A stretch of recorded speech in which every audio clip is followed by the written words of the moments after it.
gut feeling was to go to Orient with Roy Keane and screaming and shouting at him, and Roy Keane going, yeah, you're right, I'm going to go and kill someone when I get out on the pitch. If I don't make that tackle and they score and he gets sacked, I'm actually quite happy about that. I'd have run through a brick wall for Ian Holloway. Once you lose that dressing room, you might as well walk out. He could probably, kill your dog and you'd still cuddle him and laugh with him. The players that I know that have worked for him just said that his man management skills are off the charts. Wouldn't even talk to him if I saw him on the street. I'd cross the road and walk the other way because they're horrible. That's one thing I do regret. Never sort of getting that move when I was young and getting treated like that. I had to get the PFA involved. It was really nasty. He will never get a top job in the Premier League because his name's Dean Smith. If his name was Dino Smithinho and he was from Argentina, that'd be right. What we'll do then is just kind of a little bit of background of yourself as a player. Obviously, there's some really interesting stories about time at West Ham, and then obviously going through your local club. So yeah, let's hear a little bit about that, how you got into football, and then your transition into playing pro football. So yes, as most children, I just started playing as a kid. Sort of 3, 4. I always used to have a ball at my feet. Started playing for my local team when I was 6. Obviously, it was quite evident then that I wasn't bad. So I used to then, as a 6-year-old, I used to play with the under-9s. So I always play like a few years above me. And then when I was 10, I played for my under-10s team, and we were really good. We got through to sort of like the cup finals. We used to win the league in the division we were in, and then that's when I got picked up by West Ham. So I started sort of my professional journey as a 10-year-old, going up to sort of Chadwell Heath at the West Ham training ground. I was there for 6 years. Did well, and then when it came to the time where we'd be getting given sort of like apprenticeships, I got released. I was told that I was too small, not big enough, not strong enough. And I was like, well, surely I'm going to grow and get stronger, but that's fine. Did that. So I left West Ham and I ended up signing for Southend United. So it was obviously where I lived. It was my local team. My dad and I sort of went and knocked on the manager's door because we knew where he lived, and he just said, yeah, look, come in and train and we'll see. So I did my apprenticeship at Southend, and it was one of those where you went from being a small fish in a big pond at West Ham to being sort of like the main man in the youth team at Southend, and did really well. I sort of progressed over the 2 years. Whenever the first team needed someone to go and train with them, I was always the one to step up and go and train with the first team. I never made my first team debut at Southend because, again, I wasn't a big sort of 16-year-old. I was sort of not a late developer, but I never really sort of filled out until, probably I wasn't ready for first team football until when I was still 16, 17. It was only when I was sort of like 18, 19 that I felt I could maybe step up. But anyway, did my 2 years apprenticeship at Southend. Should have been offered pro there, but the first team manager got sacked just before we were due to be offered our contracts. And then the chairman asked the youth team manager who should get pro. He told him, and the chairman said, right, I want to see these 3 players play and I will decide if they get pro or not. So the youth team manager told me that was what was happening. So I refused to play. I said, I'm not having 2 years progression in my career being judged on a 90-minute match by a guy that doesn't know anything about football. Yes, he owns a club and he's got money, but I don't even know how he made his money, but it was nothing to do. Yeah. So I refused to play. The other 2 boys didn't realise why they were playing. They went and played. They were awful. And after the game, the chairman just turned around and said, "No, get rid of a lot of them. I'm not going to give any of them a pro contract." So the youth manager felt bad for us. So the next game we played in the youth team was the following weekend, and QPR away. And before the game, my youth team manager went and said to the QPR manager, "Look, these 3 boys should have been given pro contracts. They weren't. Could you have a little look at them and see if you fancy them?" So I played really, really well. One of the other boys scored 2 amazing goals. So 2 of us got invited to go and train with QPR for a week. So we went to QPR the next week, trained with the first team, and this was back when QPR were in the Premier League. And I think the season that we joined them was the season they finished the highest London club in the Premier League. I think like 6th or 8th or something like that. But they did really, really well. So for us, it was brilliant, or for myself, it was a great opportunity to do that. Then the year I was at QPR was the year they got relegated from the Premier League.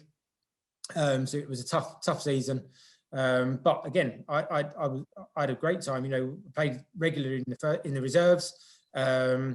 We won the league in the reserves. And then when QPR got relegated, they just sort of said, look, we've got to sort of cut back on the squad. You're not really sort of like pushing for a first team place. So, there's no contract for you. And it was interesting actually, because there was quite a few of the first team players called me afterwards and said, I'm really disappointed. I thought they would keep you on because, you're a really good player.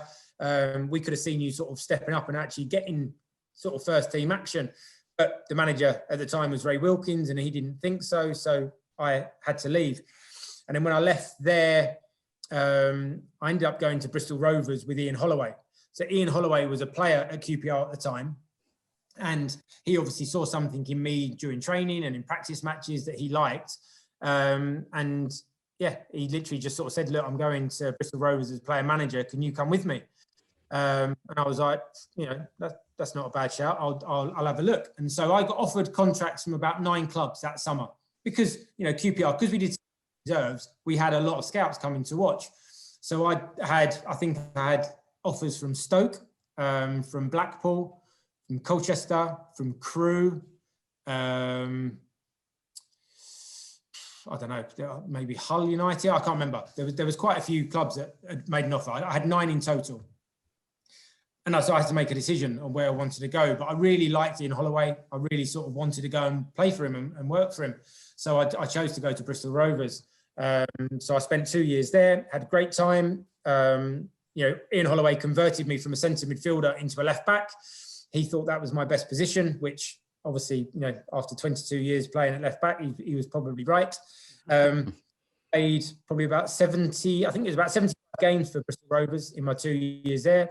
Could you speak a bit more about Ian Holloway as a character? Because he's a very unique character, very well known in the sporting world. He's made some crazy comments, things like that. Can you speak to more of him as a person and as a manager?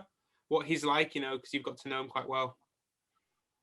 He is nuts. Literally, what you see on the TV is exactly how he is. He's not playing up to the cameras. He is mental, but in a brilliant way. For me, as a sort of 18, 19-year-old lad, I would run through brick walls for him. He was brilliant. He was funny. He worked hard when he needed to, but he would have a laugh when you could. And bearing in mind, this was his first job, so he was making mistakes, as all inexperienced managers do. But it was brilliant. I mean, we actually lived with Ian Holloway. So he bought this house and he had like a granny annex on the side of his house. So he bought 3 of us up from QPR to Bristol Rovers. And the 3 of us all lived in this house with him. And he used to come around and play darts with us and stuff. It was brilliant. It was a great time. Obviously, it was a shame it sort of didn't work out for me there, as in, like, I got offered a new contract, but the chairman at the time didn't want to offer me the money that I felt I deserved. So I ended up leaving. I just sort of said, look, unless you're going to give me sort of a wage comparable with a first team regular, which I now am, I'm going to leave. So Ian Holloway sort of, fought my corner, and he wanted me to stay because he really liked me as a player. But the chairman just wouldn't budge. He wouldn't sort of up my wages, and I wasn't asking for a lot. I knew what other players were on, and I was just wanted to be sort of similar to some first team players, but he just wouldn't do it. So I ended up leaving. So I had to stay because I was under 24. I had to stay until basically they released me, and then Holloway actually managed to get me released about 10 days before the start of the season. So then I'm out of contracts. Now I've got no club, and I'm like, oh, great. So I ended up, I had an offer from Neil Warnock at Bury. So Bury were in the Championship at the time. And then I had an offer from Leyton Orient. So I went up to Bury, had talks with Neil Warnock. The money they were offering me was good. Obviously, it was Championship football. So it was, 2 levels above Orient. I just wasn't sure that I was Neil Warnock's sort of player. I felt that when I was talking to him, And I actually said to him, I said, have you ever seen me play? And he said, no, I haven't. He said, I can't wait. He said, the reports I've heard about you is brilliant. And I just said to him, I said, look, I don't think I'm going to be your sort of player. As a fullback, he wants people to smash into tackles and to be really strong. And that's not how I play football. You know, I was on the ball, I was good going forward, I could pick a pass, I was good at set pieces, but I wasn't ever going to go and smash my winger and put him into row Z. So just my gut feeling was to go to Orient. And I went there and, you know, I did great. I was there for 9 years. I was their best player. The fans loved me. It was, you know, it was good. I enjoyed my time there. Obviously, as I said earlier in the show, you know, Barry Hearn had offers for me from Premier League clubs, but he wanted too much money for me. So he never accepted those offers, which at the time, you know, was gutting because you were slogging your guts out. You were, practicing as hard as you could, getting yourself as fit as possible to try and get that move. And the fact that I knew that offers were coming in, it wasn't as though they were trying to hide them from me. That was tough, especially when you read in the papers that, you know, Liverpool were apparently sniffing around, Newcastle, Tottenham, Leeds, back when they were in the Prem, obviously Charlton, West Ham. You're like, oh, any of those clubs would have been amazing to go and play for. But they couldn't justify paying the sort of money that Barry wanted. And it was a lot of money, bearing in mind it was, you know, 22, 23 years ago for a left back in League Two, and he was asking for £1 million. And it was just never going to happen. You know, now you'd probably look at it and think £1 million is pocket change, which it probably is. But 22, 23 years ago, it wasn't. It was huge. It's got to be comparable to inflation. So that sort of scuppered that. Yeah, of course, which is understandable, and I get it. And you know, I'm not the sort of person that was going to throw my toys out the pram. I wasn't going to go and knock on Barry's door and say, right, I'm not playing for you anymore until you sell me. That's not my personality. I would still go out and try as hard as I could, because ultimately I was on a contract. I'd signed the contract. It was a long-term deal. It was on good money. I was happy there. You know, I knew I was going to play every week. I was club captain. I'd organise things. Everything off the pitch was, you know, the dressing room. I ran the dressing room. It was all fine. But you look at it and think, oh, I'd love to have gone and tried to play at that level when I was that age. When I was 23 and I was fit as a fiddle, I could run all day. The only attribute I didn't have was pure pace. I wasn't lightning quick. I wasn't slow, but I wasn't quick, and that's what put the clubs off. They looked at it and thought, has Matt got that turn of pace to go and play in the Premier League? Well, on that note, I would have. I was going to ask if you had to kind of describe yourself as a player, or maybe compared to a similar player. I'm getting kind of Ian Hart vibes. I don't know if I'm touching on it, and I've kind of seen you play a bit. Would you say Ian Hart? Maybe that's who's obviously, as a Leeds fan, that's kind of ringing a bell. How would you kind of describe yourself? Yeah, Ian Hart. I mean, if you're looking at today's player, I would say like Andy Robertson. You know, just bombing forward. That was me. I scored 69 goals in my career from left back. So I was an attacking left back. You know, that's impressive. Yeah, I mean, lots of them were penalties. Don't get me wrong, but you know, I still scored a lot of goals from open play and stuff like that. So I love getting forward. I used to create loads of goals for other people. I don't even know how many assists I made. But for me, you look at someone like Andy Robertson, and for Liverpool, he's $1 million. For Scotland, he doesn't look so good. So I'm thinking, well, if you put me in that position where you're playing with world-class players and you play a ball through to someone and they go and score, do you look better? Because when I was playing for Orient, I'd play the ball through to the centre forward, he'd miss the target, and then, you know, it wasn't quite the same, I suppose the same feeling, not the feeling, but, you know, you didn't get the same response because maybe the players you were passing it to weren't as good as the players you potentially could go and pass to. And then also, you know, if you step up a level, those players are going to make better runs, which then makes the pass easier anyway. So yeah, that's one thing I do regret. Never sort of getting that move when I was young and really sort of like on top of my fitness and my game. And then when I was 24 at Orient, I had a sort of bad accident in a game and I ruptured my spleen. So I was out for quite a while. I mean, I nearly died from it. It was like, you know, really, really quite bad. So then that took me probably a year to get over, to come back to playing my best. And then again, that put teams off to come in for me because they thought, well, is Matt ever going to come back from this? Is he going to be the same player? Going through a major operation like that, losing an organ, nearly dying, is that going to have an effect on him? And it did probably for 6 months. I didn't ever feel as fit as I used to, but then I got back and I was fine. But again, I then signed another long-term deal with Orient. I sort of couldn't leave, and it was sort of. It's like I say, I wanted the security because if I got injured, I wanted a long-term contract that I knew I had a job.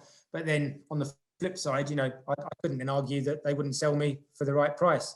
But after 9 years, Nottingham Forest came in for me, and I knew they were coming in for me. I'd sort of, you hear things behind the scenes and stuff like that. So I knew they were keen. I knew the manager liked me.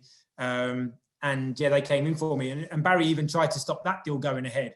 But I ended up just saying to him, look, I'm 31, please let me go to a big club. Just, last chance sort of thing in my career. And yeah, got my move to Nottingham Forest. But annoyingly, I got injured at the end of the season for Orient. I hurt my ankle, and I wasn't really. So normally I keep myself fit in the close season. I go running and I'm super fit, but I couldn't do that because my ankle was still sore. So then when I went to Forest, I always felt like I was playing catch up, and I never really felt like I got fit. And then first game of the season, started making my debut at the City Ground. Got injured after 70 minutes. Like Chris Commons played the ball into me, and it was like a bit of a hospital pass, to be fair. Went in for a tackle, went over on my ankle, and I was out for 4 months, and I couldn't, it was just so frustrating. You wait for all this time to get a move to a big club, and you want to go and just prove, show people that you can do it on a bigger stage.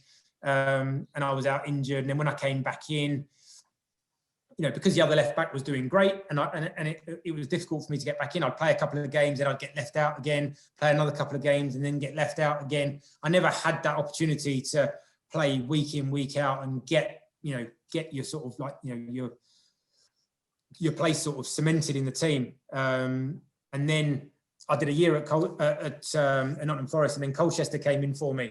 And I sort of sat there and looked at it and thought, well, do I stay at Forest? It's a big club, and I could see myself, being successful if I could get in the team, or do I leave now because I'm 32 and then go and sign for Colchester where I know I'm sort of going to play?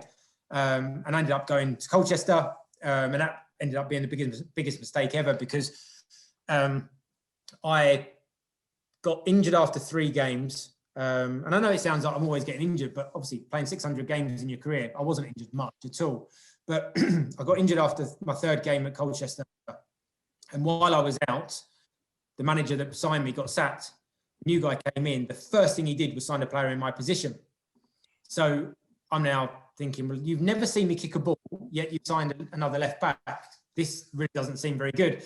Then when I got back to fitness, they basically just tried to, before I got fit, the club tried to sack me. They tried to sack me for lying in my medical because they knew, obviously, the chairman must have gone to the manager and be like, well, what are you going to do with Matt? And I was one of the top earners there as well.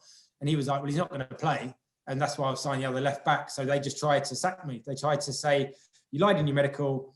So they were, going down that route of sort of thing.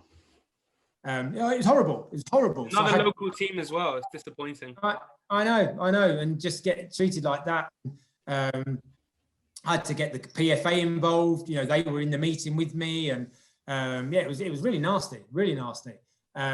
So they couldn't sack me because I didn't lie in my medical. I was just injured. That sort of you sort of blew over and went. But I just was treated like I was really treated badly at Colchester. I ended up going out on loan to Barnet and to Dagenham and Redbridge to get out, just so I could go and play. And then Paul Lambert left. So he was the manager. So Paul Lambert left, and I thought, oh, brilliant, fresh start, because I knew I was better than the left back they had. He was just a sort of like a big meathead with a long throw. Again, the complete opposite to me. Like I say, I was a good footballer. I like to get the ball down and pass it and move and stuff. Where he was just booted it in the channel and ran after it. It was just like really bang average football. Anyway, so the manager changed. I thought, right, I've got a chance now. And they brought AD Boothroyd in. And my wife actually said to me, oh, is that good for you? And I was like, oh, it couldn't be worse. I said, he just likes guys that just whack it in the channel and run after it. I said, I'm just never going to play here. And so Boothroyd came in, and he was a brilliant manager, great coach, great man manager. But his tactics just didn't suit the way I played. So I didn't play for him either. So 2 years I was at Colchester, and I played 7 games. I was probably, you'd probably speak to the Colchester fan and they would say, oh, Matt's probably one of the worst signings we've ever had. He's probably the worst left back we've ever had. My argument would be, I said, I'm the best left back you've had in the last 20 years. You just never know because I didn't play. So yeah, that was frustrating. And then when I left Colchester, I was 34. I got offered a couple of contracts from a few clubs that I didn't really fancy. But the problem I had was people thought my legs had gone. Because I was 34, I hadn't played for Colchester. They didn't know the reasons, but they just looked and said, "Oh, Matt hasn't played. He must have gone." So I didn't really have that many options. And then the opportunity came up to come up to Scotland and play for Dundee. So again, spoke to my wife and I said, "Look, do you fancy it?" I said, "It's probably only going to be for a year. Realistically, I'm 34. Let's just sort of go for a bit of a holiday." So we went up, and 1 year turned into 4 years. I've been assistant manager after 6 weeks. And we had a great time at Dundee. It was really, really good. This was Dundee FC, correct? Yeah, Dundee FC. Yeah, not to be confused with their bitter rivals of Dundee United down the road. But yeah, so did 4 years at Dundee. We did 3 years in the Championship, 1 year in the SPL, and it was great. I had a great time. And then when I sort of finished there, I sort of got offered a contract at a non-league team in London, Sutton United, and I went down there. I was commuting from Edinburgh down there, and it was a waste of time. I didn't enjoy that at all. So that only lasted for 3 months.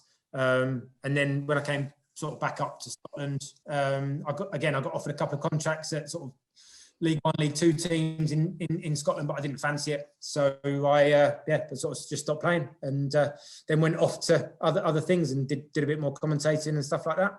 So before we touch into that, I'd just like to ask you a question. So, I mean, and this is something you kind of touched on regularly, but how important is it for the right player and the right team to find the right fit? Because I find that you can have a world-class player that looks out of place in a certain system, and likewise a player that may not be of a certain level but can look better than they actually are in the right system. A player that comes to mind is, as a Leeds fan, I would say Patrick Bamford, right? Because he's a pretty good striker. Would I say he's a Premier League striker? I wouldn't necessarily say so, but I think by putting him in the right system at Leeds, where he just works hard to win the ball back, he's able to, hold up plays, so important in our system as well. And he's able to free roam, move around. He's got the confidence to then get the goals, but that's all because he's in the right system. And I think years and years before that, he just never found the right system. And as you said, Robertson, Liverpool, that's a great example. You've got Wijnaldum, they signed from Newcastle, right? And he's not a world-class player, but in that system, he looks like a very, very, very good player in the Premier League. So, I mean, relating to it yourself, you played for quite a few teams where it just wasn't the right fit. How crucial is it for a player to find the right team in terms of the system they play, etc.? 100%, and it's not easy. It's not easy because it's down to the manager and stuff like that. But like you were saying there about Bamford, just spot on, because I've watched Bamford quite a bit, doing the commentary games and stuff like that. I've seen him when he's been at Middlesbrough, and for me, I thought he was bang average. I didn't rate him at all. But now at Leeds, he's in a team that played to his strengths. Mm-hmm. He's great. I mean, the goals he's scoring are amazing. And he seems like a really nice guy. He works hard, which is brilliant. But again, you look at other players, Kevin De Bruyne, Mo Salah at Chelsea. How could Chelsea let those guys go? They didn't fit in with the system they played, and they weren't playing to their strengths. And you look at it and think, oh, that was Mourinho, they're mistakes by him. But at the end of the day, if they didn't fit in with the way he wants to play, they have to move on. And they went off. And then now, they're the first names on the team sheet. They're fantastic players. But if Chelsea, they were rubbish for us. We didn't, they couldn't get in the team. So it is literally horses for courses.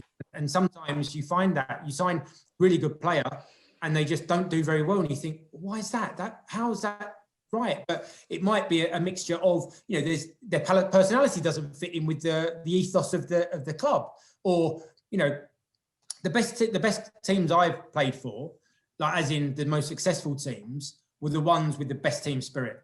Where, you know, I still now on my phone, I've got WhatsApp group chats from 15 years ago where we're all together and we're all still having like banter and messing around with each other and giving each other stick, as you would imagine. Yeah. The most successful teams were the ones that had leaders in. You know, there wasn't just the one captain on the pitch. There was like 8 of us that would just, you know, demand each other to you know, drag people through if they're not playing well. And obviously then having a manager that was tactically aware and knew how we played and let us sort of get on with it pretty much. And I think you only have to look at Jurgen Klopp at the weekend there where he took James Milner off. And Milner's obviously fuming when he comes off. And then, you know, the substitution happens, they score straight away, and then Milner comes back and they're cuddling and laughing. As a player, it's difficult because you want to play every week. If you get taken off, you're not happy. If you get left out the team, the majority of players want their team to lose and the player in their position to have a stinker so they can get back in the next week. It's mental how, you know, selfish players are. But I think the new sort of generation are more accustomed to squad rotation and not playing each week. And it is that team sort of like mindset. So whether you're playing or your mate's playing or whatever, and the team win, you're all happy and you're all successful. But it is hard. It's difficult from that side of it. But that's where, you know, managers do earn their money to be able to sort of like manage these sort of personalities. Yeah, exactly. And you touched on it. And I think a great example, and it's a question to kind of where your career could have gone. I look at Jamie Vardy. So we, on our Instagram, we run like daily questions to all our followers. And we asked our followers, who do they think is the biggest bargain of the last decade, you know, related to transfer window and everything. And the winner was Jamie Vardy, obviously £1 million from Fleetwood Town. And, you know, that's a great example of a player who has so much potential, but was immediately put into the perfect system where he can run in behind defenses and they use his pace and also his strength to really, you know, utilize that and make him, you know, one of the best strikers in the Premier League, no doubt. And you think about like with your career, where it could have possibly gone, you know, if you had that same opportunity, put in the right system, you look, and obviously a different position, but you look at someone like Vardy and the success he's had, and, you know, I'm sure, you know, you could have been on a similar path. But I mean, you talk about Chelsea as well, and Timo Werner, they're at a major crossroad right now. Timo Werner is another striker, plays similar to Vardy actually, that they have to get him playing in the right system. He can be a world-class striker in the right system, but if they get it wrong, they're going to have another Mo Salah situation, you know. In the Bundesliga, he did so well because of his pace. He can run in behind defenders. And Chelsea needs to be able to work a system around him that allows them to get the best out of him. 100%. And then they need the manager to put his arm around him and let him know that, yeah, you're not scoring many goals at the moment, but don't worry, you know, you are a brilliant player. You will score goals. You know, just show him videos of his previous games when he scored loads of goals, get his confidence up. Because like you say, when you've got players like that, it's down to the coach, the head coach or the manager, whatever you want to call him, to get the best out of him. And whatever it takes, do it. And so, you know, you could argue and say, well, is Mourinho one of the best coaches out there? Because he couldn't get the best out of Brendon. He couldn't get the best out of Mo Salah. So is that because he's too stubborn and he said, right, well, they weren't tracking back, they don't work hard enough that way, they're out of my system. But then they go and work for, you know, a Klopp or a you know, Guardiola, who are just fantastic tacticians but good man managers that can then, you know, work with them and actually improve players. Because ultimately, you know, from an owner's point of view, you bring in a coach to manage the team, and sometimes you haven't got the finances to go and sign 10 new players that the manager wants. But can they go in and improve the players that they've got? And again, like I said, you know, I'd have run through a brick wall for Ian Holloway. But there's other managers that I played for. Well, literally, I wouldn't even talk to them if I saw them on the street. I'd cross the road and walk the other way because they're horrible. You know, you got no respect for them. They don't treat you with respect. So you wouldn't necessarily, if there was a last ditch tackle that you might get hurt in, you think, actually, if I don't make that tackle and they score and he gets sacked, I'm actually quite happy about that. You know, so I think managers really are on a fine line, because once you lose that dressing room, you might as well walk out. And you've seen that, and you hear that saying all the time. Oh, he's lost the dressing room. He's lost the dressing room. But because managers are too arrogant. They, once you go from a player to a manager, and you go from having a number on your shirt to your initials. You just end up, you just change, and you do weird things. And players aren't stupid. They just want to know the truth. And managers that try and pull the wool over your eyes or lie and go, oh, I'm leaving you out because you look tired. No, you're leaving me out because I played crap last week. Just tell me the truth. I don't. Yeah. And I think that's probably what Klopp is good at. He's good at that side of it, where he could probably, kill your dog and you'd still cuddle him and laugh with him. He could have a way of sort of wrapping it up and be like, oh, well, I've killed it. I didn't mean to, but you're amazing. I'll come here and give me a cuddle. And be like, oh, okay, that's fine. You know what I mean? And that's a gift. And it doesn't matter what line of work you're in. Expectations. Yeah, and managing people. And that is, for me, the best managers. At the end of the day, we all know tactics. You all know what you're meant to be doing on a football pitch, but the best managers are the ones that can get their players performing week in, week out, and they're the ones that behind the scenes are the motivators and those inspirational people that when they do a team talk, you're not like laughing and sniggering because they've got a funny mannerism where they're always touching their ear, or you're actually listening and you're inspired by these guys. Because some of the managers that I've played for, literally, you come out of the meeting and you don't even know what they've said. You're just laughing because they keep on saying a funny phrase, or they touch their belt all the time. It's mental what players do. They're ruthless. Players are horrible. And if you've got a coach coming in there that's a bit nervous, they've got no chance. Yeah. And it's a great point there, because I was listening to one of the podcasts. They were mentioning Jurgen Nagelsmann, the young manager of Leipzig, and he says, and it goes to your point when you said, everyone knows the game to a certain extent, the tactics, but it's about that. He reckons 70% of his job is just social, just dealing with people, dealing with environments, creating these environments, and that's to me, I was like, okay, yes, but was that always like that, or is football getting more and more, as this new generation of players, they're getting more and more into this team environment, creating a team spirit? Or is that just, because the media's portraying that now we have these Amazon Prime documentaries that go in the back room? For me, I think, you could probably talk to that a little bit, because you've had your fair share of managers when you played. And is management kind of turning into more of a art, let's say, in terms of the communication piece? 100%, without a shadow of a doubt, is. I think when you look at the old school managers like Sir Alex Ferguson's, those sort of guys, and you hear about the hairdresser treatment, and even Harry Redknapp said it recently, that coming towards the end of his career, you couldn't scream and shout at people anymore, because they would just they would go. You couldn't do it. Harry Redknapp, I think his exact words were, the players now are just too precious. They don't like it. Where you can imagine Sir Alex going into Roy Keane and screaming and shouting at him, and Roy Keane going, "Yeah, you're right. I'm going to go and kill someone when I get out on the pitch." Where if you go into, say for instance, you've got who have you got at Man United now? Paul Pogba. You go and scream at him, he'd be like, "I'm not playing anymore. I'm just going to send a message on Instagram. Oh, my manager's and you know what I mean? That's how football has evolved over the last decade or two. And I think it's moving with the times. And even if you get, you've got guys like Sam Allardyce that come in to try and save West Brom. He's sort of, I'm not going to call him a dinosaur, but he's more the old school. He would pin someone up against the wall if they weren't doing their job right. Well, you just can't do that now with these kids and these superstars.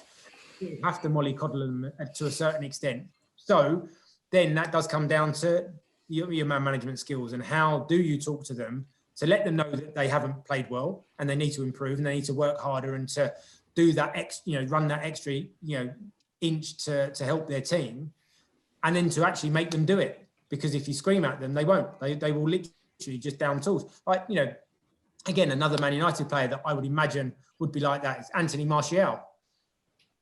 if you shouted at him and went in and gave him a real good rollicking, he would just be like, sod you, I'm not trying for you.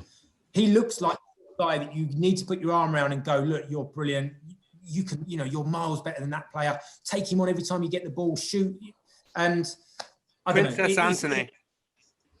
Yeah, no, exactly. But that's the thing. But even when he scores, he doesn't look happy. So he's trying to get into their sort of mind of how to get the best out of them. And I think now it is getting harder. And you see all this mental health awareness stuff, and people are suffering, in silence, and it's just knowing your players. And I think I was quite sort of good at that as a player, knowing and speaking to your teammates and be like, you're all right, you don't see yourself, and just ways to talk to people, because some people would really respond to being screamed at, like they would be like, oh, okay. Others would literally would just crumble in front of you if you shouted at them. So you have to talk to them and be nice to them and just encourage them and just hope that would be what they need. But it is an art, 100% it's an art. And I think when you see like Brendan Rodgers, I think he's brilliant at it. I think Brendan Rodgers summed it up for me that when he was Liverpool manager, he signed Mario Balotelli because he thought that he could, with his skill set, he could get the best out of Balotelli. Obviously, no one can. He's a lost cause, is that one. But the fact that Brendan Rodgers backed himself to be able to do that shows that that's what he's good at. And the fact that he's just been super successful wherever he's been sums that up. And players that I know that have worked for him just said that his man management skills are off the charts. They're so good. Phenomenal manager. He is honestly, he's an underrated manager because obviously you have these big managers, Pep, Klopp to some degree, where they walk into a big club, and obviously part of it is, their skills, but it's a big club. You look at Brendan Rodgers, what he's done with Leicester, how he's helped them actually grow again. He didn't walk into Leicester. Obviously, they won the league that one year. But apart from that, they weren't like, immediately a top 4 club when he walked in. But he's turned them into a no debate, like without any question, top 4 club in the Premier League. And I think he deserves a lot of credit for that. 100%, a very good manager. Yeah, and I think you can tell how good he is because look how bad Celtic are now. So he left 2 years ago, and Celtic we were saying this the other day on our podcast, actually, this exact point. Yeah, and look, I'm the manager at Celtic at the moment is a friend of mine. Obviously, I played with him at Nottingham Forest. Neil Lennon, he's a good guy. He sort of plays the pantomime villain a lot because people sort of love to hate him, but he's a good manager. But again, he's more of your hard old school, I'm going to shout at you if you don't do what I say. And it just shows the decline that Celtic have had since Rodgers has left is just astronomical. Because he was just so good. The standards he set were unreal. And I don't think he gets enough credit, actually, because I don't think he would get another top club. I don't think a Man City, a Chelsea, a Liverpool would employ him again, even though, if the Man U job came up, was he being linked with that job? No, it was Pochettino and these sort of guys. Where for me, he's brilliant. I think he's great, and he's proved it over his career. He did great at Liverpool. Steven Gerrard slipped, otherwise they would have gone and won the league. Did great at Celtic. He's doing great at Leicester. I don't think he gets the credit he deserves. Agreed. Do people overlook? I mean, maybe you guys would be able to speak this even better, but it's about the fact that he is a British manager that has done good things. He hasn't just started an amazing job and stayed there. He obviously had his good and bad times at Liverpool. But the point is, do we kind of get lost in the fact we have an Argentinian manager, a manager coming from Spain? We kind of get wrapped up in that kind of effect. Where here's a really competent young British manager. Why shouldn't he be in the thoughts for a Man United job or a potentially another top job in the future? Anyone. I think from my personal point of view, I think British managers always get overlooked. I think for some reason we just think that foreign managers are better.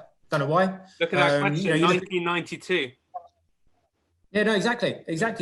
But then is that because British managers aren't very good and they've not been successful, or is it because they haven't managed the top teams because they haven't been given an opportunity to?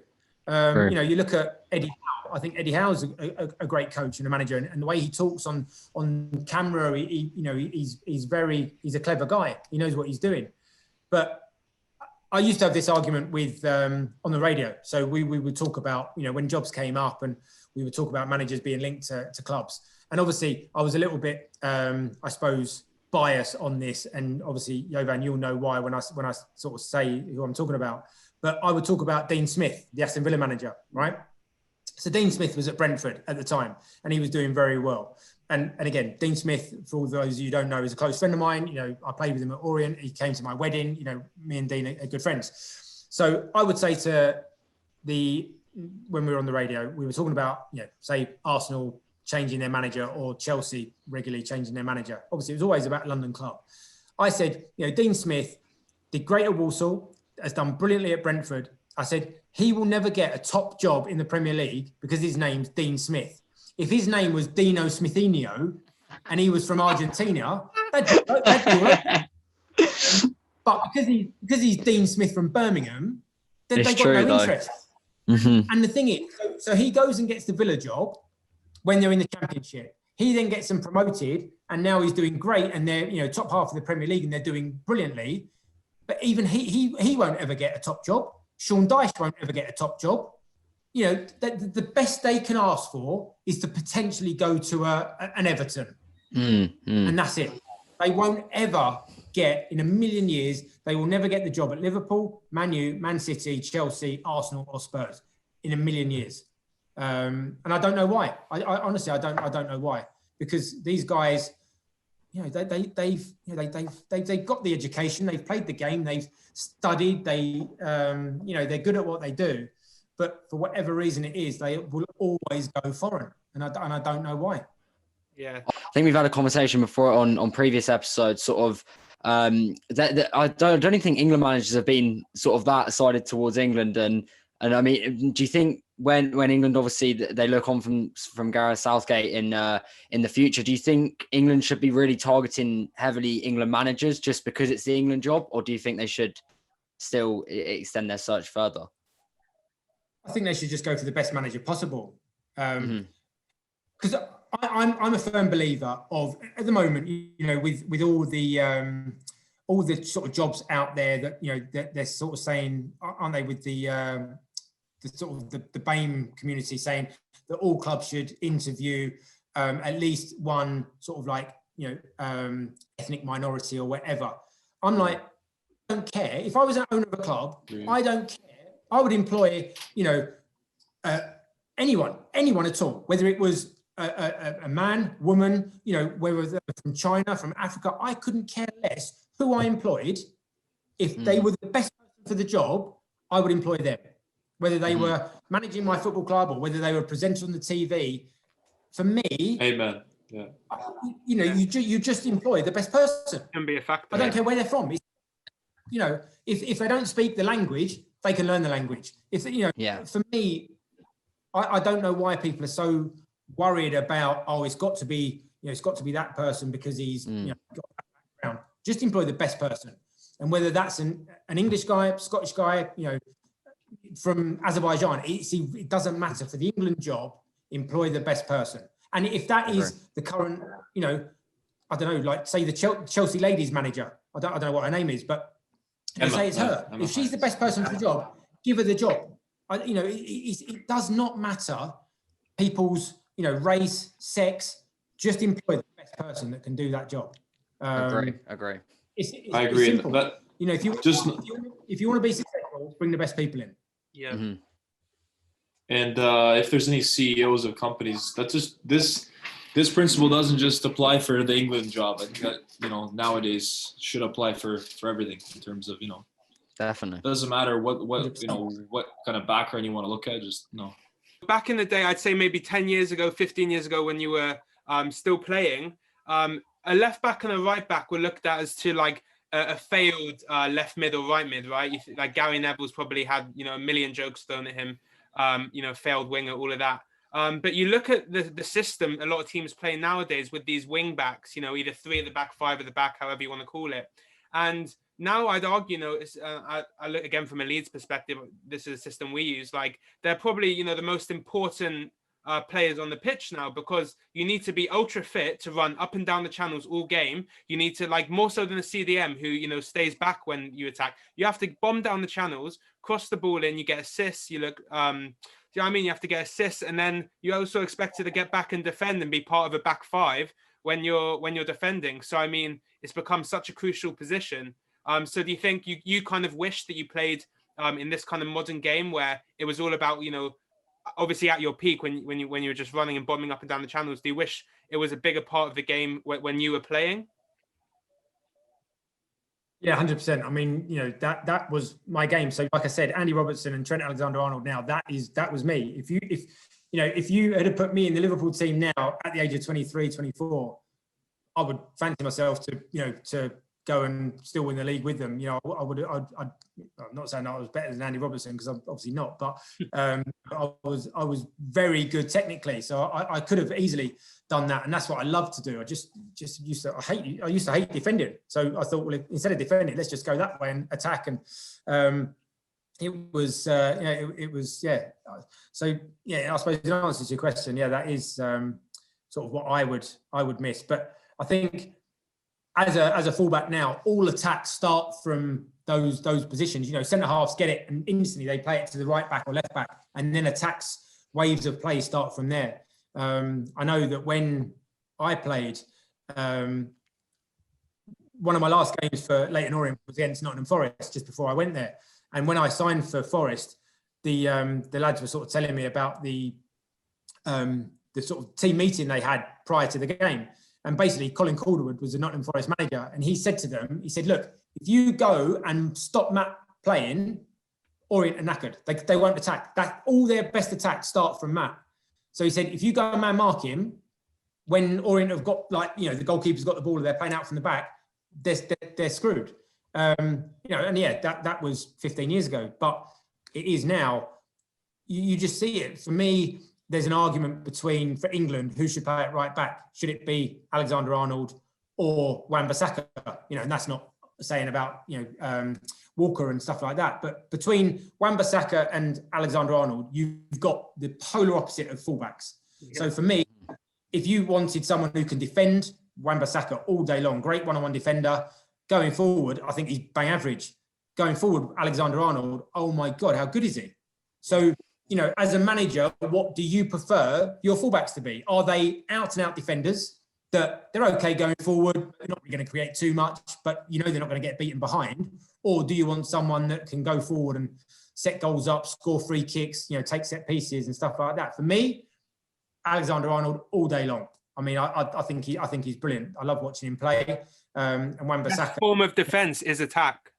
Exactly. But watching Wan-Bissaka doesn't really excite me. I think, I don't like it. But again, football's about opinions, isn't it? Because other people would look at it and be like, but Alexander-Arnold's, not good defensively, and he's a defender, so he should be good at his job rather than going forward. But Wan-Bissaka made our Premier League 11 because, again, with our followers, we built Premier League 11. Wan-Bissaka made it. But, I mean, it's interesting because you mentioned, obviously, Robertson playing for Scotland. And I think at left-back, Scotland are looking for Wan-Bissaka, but they're playing a Robertson, and it's the wrong system. And that's why he looks like a different player when he plays for Scotland.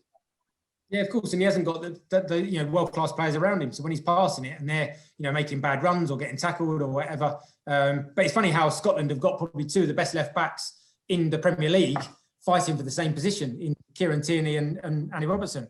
They sort of then have to change their system where they can both play. So Kieran Tierney plays half and Robertson plays sort of left wing back. It's mad because, left backs aren't exactly, they don't grow on trees, do they? So to have two brilliant ones in the same generation is actually probably quite frustrating from Scotland's point of view. Yeah, and I think the best example of that system coming into play, the last home game I went to was Leeds at home to Huddersfield, West Yorkshire derby. And the ball came in, I think it was Dallas or Alioski left back, whips it in, and Ayling playing right back, stormed into the box, hit it on the volley, crossbar and in, probably goal of the season. And I mean, that summarizes, modern football, really. And that could have been you on either side of the play, either crossing or receiving it. And it's obviously It's exciting to watch nowadays for sure. Yeah, no, of course it is. And you know what football's like. It goes through sort of like phases, doesn't it? Where, 10, 15 years ago, 4-4-2, that's the formation. But now it's like 3 at the back with, diamond in midfield, 3 up front, or whatever it needs to be. It does change with sort of like over time. So it'll be interesting to see how long this current sort of trend lasts before it then moves on to something else that the next sort of coach will come up with, and everyone will be like, oh, that's good, let's try that one. Exactly. Yeah. Okay, so it's time for the second half of the No Name Football game. 0-0, 2 shots. Both of them have unfortunately not gone in the net, so it is 0-0 still. But great play from Matt Lockwood in the first half. Dan with a shocking debut for TFF. I'm personally absolutely appalled by what I'm seeing. I apologise, mate. I'm letting you down. We're gonna have the serious chat after the game unless you somehow pull off a result. But yeah, so let's see if we can get a goal in the let's see if we can get a goal in the second half here. So it is Daniel because Matt had the shot, obviously. So it is Daniel's goalkeeper starting with the ball. So you will first be defending, Matt. So and we're all kicked off for the second half here. Okay, so, yeah, Matt, where do you want to go, pressing wise? Daniel's not smiling, but I think he's probably gone back to the left back. This guy plays poker. Yeah, he does. He knows his stuff. Jovan's waiting. Here we go. Yep. That's what I would have done. Another chance for an interception in the left side of the field. Another question coming up. He's read it all right. And now we're going to see if Daniel... Let's go. Okay, so a question for an early interception in the second half. There are no words for this performance. Right.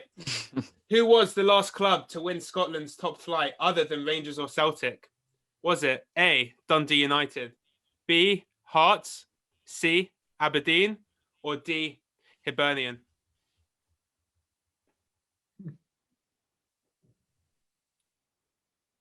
How confident are you feeling? Not at all. Not at all. Literally, I haven't got a clue. I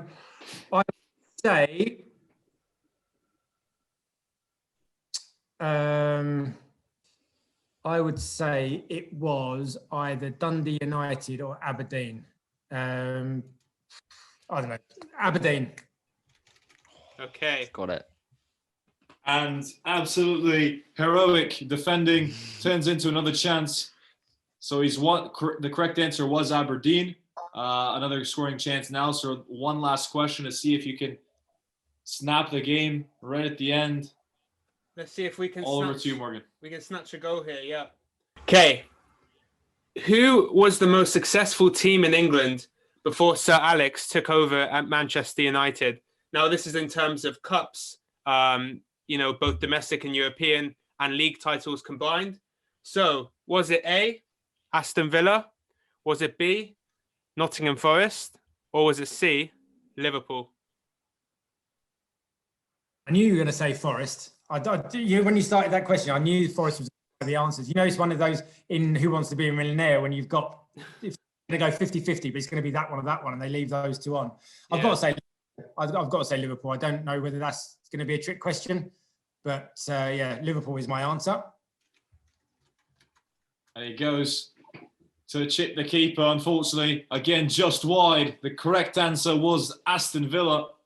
7 league titles, 7 FA Cups, 3 League Cups, and also, can't forget the European Cup they won as well. So the most successful team in England prior to Sir Alex's arrival in Manchester was Aston Villa. Wow. I think we got one more attack. See if either Dan or Matt can intercept for a goal. One last attack. Okay. Yeah, we'll go one last one. Here we go. Okay, so again, Dan, try not to give the ball away for once. Honestly. Okay. So Matt, where are we going? You can't go to the left back again, can you?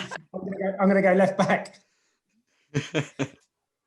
And finally, I think Daniel has learned his lesson. He went to the centre backs. Okay, let's keep going, Dan. After a dominating performance, could it be that Daniel snatches it at the end? I will be stunned. If Daniel wins this, I'm stunned. Okay, Matt, where are we going? Centre I mid, think left mid, right mid. I think he's gone centre mid. And This just guy- as we think that, we are eating our words as a chance for an interception in the centre of the pitch. Okay, Another another question. question. Here we go. Okay. So after a game in 1977 between England and Scotland, thousands of fans swarmed the pitch to celebrate the win. And of course, we know what happened to the poor crossbar. But what was the result of that match? Was it A, 2-1 Scotland, B, 1-0 Scotland, or C, 3-1 to Scotland? I will go 1-0 Scotland. 1-0 Scotland. Confident in the answer, unfortunately, wasn't able to retain possession there. So the ball will be with Daniel's centre midfielders. He might just do it. He might just do it. Dan, where are we going? To the attackers. if he robs him, if he The answer snatches was this, 2-1 Scotland. this is like a Newcastle robbery. Okay. We got the answer, Matt. Where are we pressing? I think he was going to go right wing. Unfortunately, read all wrong. The ball is with the left winger. Wow. And a chance now to score for Daniel. So what's going to happen is another question. If you answer it correctly, the game ends 0-0. If you answered it wrong, then it will be 1-0 result for Daniel full time. Oh my God. I will Over to be, you, if Margaret. this guy comes away with the win. Oh my God. Okay. Here we go. I'm trying to pronounce this. Brazilian legend Juninho Pernambucano holds the current record for the most free kicks scored in a career. But what is the record? Is it A, 57, Who made this? B, 67, or C, 77? I'm answering it, yeah? Yeah. Bear in mind, Messi has on his own for club is like what 56, no 49 for his Yeah. club. So I'll go top one, 77. 77. The ball was going in, and it was a goal line clearance. The match will finish 0-0. Dan, you almost had it there. Almost. The answer is 77. And That the was an interesting whistle goes for full time. And I don't know about you, but I think that was the most exciting game we've had. That was tense, it's tense. tough. It's tough for a 0-0 to be exciting, but I think that's as exciting as Wow. a 0-0 would get. a one-way game, and then suddenly a chance to rob it at the end. Could not believe it. We've definitely rambled on. I think also you carry the record now in terms of length of interview. We're going over 2 hours now. But yeah, so basically we just want to know what your future plans are. You seem to be very busy given the COVID period. Obviously, you seem to be making full use of the time and adapting to that well. I know you mentioned you started your own agency, which is exciting. But what does the next few years look like for you? Yeah, so obviously with the Puma stuff, I'll continue doing that, working with a global brand, trying to get football clubs in Scotland to wear the kit. Whether that's Premier League, the SPL clubs, or sort of grassroots teams everywhere in between. I'll continue to do that. Obviously, with the agency, it's exciting, because you never know where it could go.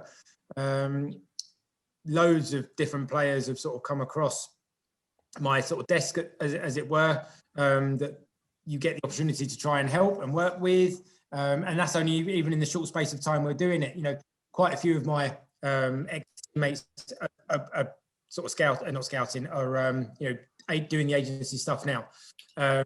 So it's quite a connected network. So if I need help with something, I can always ring one of the lads and say, "Oh, look, do you know the chief exec at this club? Are they looking for this player? What can we do?" So hopefully, we can grow that. We're sort of trying to organise some academies around the UK where we get ex-players to go in and coach. We're sort of calling it the performance pathways sort of academies. So if we get young lads that we feel are good enough, we'll then get them trials at pro clubs. So we're just trying to sort of grow that and help players and give them advice. Like I was saying earlier, just advising these boys of what they need to do and and help them in their careers, but then look after them when they retire, because ultimately, if we can then help them maybe get jobs afterwards, or even set up a soccer school or whatever it needs to be, that's the plan. But I suppose in the short term, it's just to get some really good players, some moves, and hopefully help them further their careers. And how's the golf? Because if there's one sport that could be played through a pandemic, it probably is golf. So how's that been going? Is it still moving, or is it kind of struggled through the pandemic, would you say? No, it's struggled because obviously I rely on tourism, don't I? So yeah, the local guys in Scotland, they need hotels to be open for me to help them. So I can go and book them to stay at a Gleneagles or a Old Course Hotel or Turnberry or one of the golf resorts. But obviously, as soon as the hotels are closed, then that stops them. Guys in Scotland don't necessarily use me to book their golf. They'll go and do that themselves. So I rely heavily on guys from down south or from overseas to come and do that. So that's been really quiet recently. I've had a couple of bookings over the last week where guys are looking to come in the summer, because the staycation seems to be the buzzword at the moment, doesn't it? Where people can't really travel abroad. Because if they do, then they might have to quarantine when they come home. So people are going to be just sort of staying local. So I've got a few groups that may be looking to come up if the the hotels are open, that they can come and stay. So again, I know it's going to come back eventually. I might just have to sort of like leave it at the moment and then wait until everyone's vaccinated. But it's good because I get to meet all these people. I'll meet them. I'll go for a beer with them. I'll maybe even drive them around, look after them. So again, you're just networking all the time, meeting new people and socialising, which is what I like to do, and talking, which is what I'm... Yeah, we love hearing you. You'll be ready, but when tourism comes back, I predict it's going to come back thick and fast. So I agree. People have been missing. For sure. Well, ladies and gentlemen, I don't know about you, but we've had an absolute treat today. Matt Lockwood, thank you so much for coming. King of networking, his willingness to learn is endless, and of course, the jack of all trades. Thank you so much for joining us today, Matt. We really appreciate it. Appreciate it, My pleasure. Thanks for having me. Yeah, it's been a lot of great fun. Yeah, so this has been another episode of TFF. Don't forget to subscribe to the Footy Forum. Remember to follow us on Instagram at TFF Media. And other than that, we hope you have a great day. Take care. Ciao. Yeah.